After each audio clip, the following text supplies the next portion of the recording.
जय श्री झूलेलाल। सिंधी समाचार राजस्थान में तव्हांजो स्वागत है। अॼु जो विषय थोड़ो वीचार करणो आहे कि हींअर गर्मी केतिरी पई हले।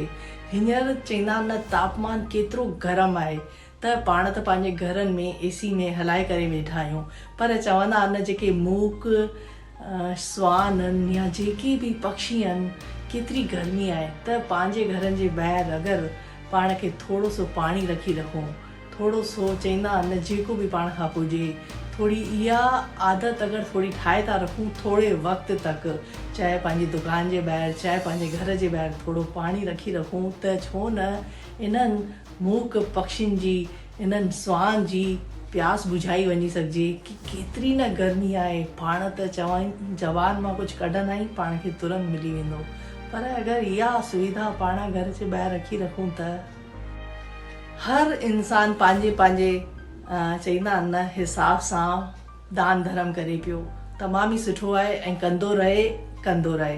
पर हींअर जेकी गर्मी हले पई सिर्फ़ु ऐं सिर्फ़ु घर जे ॿाहिरि दुकान जे ॿाहिरि जेॾी महिल बि 2 बार 3 बार हुन में पाणी विझी रखे, थोड़ा गर्मी में थोड़ा मूक जानवरनि खे प्यास बुझाई वञी सघिजे। चईंदा न इहो इन खां वधीक को वॾो दान ई कोन्हे अगरि पाण इहो ख़्यालु ध्यानु रखी सघूं था। जेके जानवर ॻाल्हाए नथा सघनि उन्हनि खे सिर्फ़ु पाणी रखी रखूं त उन्हनि जी प्यास बुझाए रखूं। जय श्री झूलेलाल। त इहो पाण खे हिन गर्मी में ख़्यालु रखिणो आहे, ध्यानु ॾियणो आहे मूक पक्षियुनि जो ऐं ॿियो स्वान जो। जय श्री झूलेलाल।